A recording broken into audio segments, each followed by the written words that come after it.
Ready? Yes, start. Chhattisgarh में नक्सली संगठनों के गढ़ में पहुंचकर केंद्रीय गृह मंत्री अमित शाह ने नक्सलियों से आत्मसमर्पण करने की अपील करते हुए यह जो कहा कि उनके समक्ष इसके अलावा और कोई उपाय नहीं है।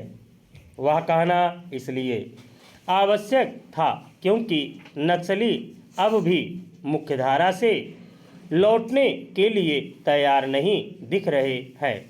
इन स्थितियों में यही उचित होगा कि उनके आत्मसमर्पण की राह खुली रखने के साथ ही उन पर नियंत्रण दबाव बनाए रखा जाए।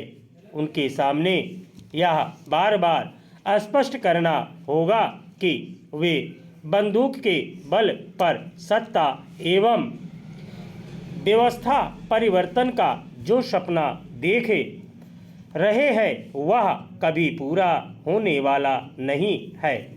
केंद्रीय गृह मंत्री पिछले कुछ समय से यह दोहरा रहे हैं कि केंद्र सरकार मार्च 2026 तक नक्सलवाद की समस्या को पूरी तरह खत्म कर देगी।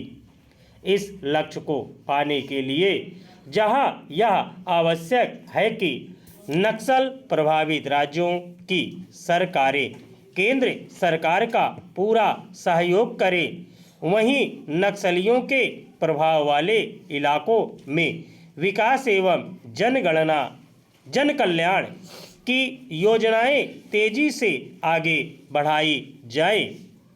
ऐसा इसलिए किया जाना चाहिए ताकि नक्सली संगठन और उनके वैचारिक समर्थक कहे जाने वाले तत्व यानी अर्बन नक्सल यह दुष्प्रचार न करने पाए कि दूरदराज के इलाकों में शासन विकास पर ध्यान नहीं देता। वैसे इस दुष्प्रचार की कलई खुल चुकी है और यह साबित हो चुका है कि नक्सली ही ग्रामीण इलाकों में विकास कार्यों में बाधक बने हुए हैं।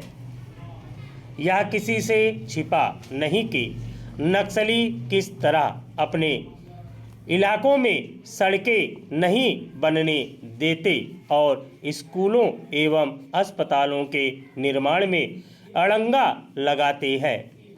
उनकी इन्हीं हरकतों के चलते इसका पर्दाफाश हो चुका है कि वे निर्धन तबकों के हितों की लड़ाई लड़ रहे हैं। वास्तव में वे इन वर्गों के हितों की रक्षा में सबसे अधिक बाधक बनकर उभरे हैं और इसीलिए उनका प्रभाव कम होता चला जा रहा है। यह उल्लेखनीय है कि पिछले कुछ वर्षों में नक्सल प्रभावित जिलों की संख्या में कमी दर्ज की गई है। 2019 में नक्सली हिंसा से प्रभावित जिलों की संख्या 90 थी। अब यह संख्या 40 से भी कम रह गई है। इस संख्या में और अधिक कमी तब आएगी जब नक्सलियों को यह महसूस होगा कि उनके छिपने के लिए जगह नहीं रह गई है। शायद तभी वे अपने निरर्थक संघर्ष को विराम देने के लिए तैयार होंगे। जब तक वे ऐसा नहीं करते तब तक उनके खिलाफ कठोरता का परिचय देने में संकोच नहीं किया जाना चाहिए।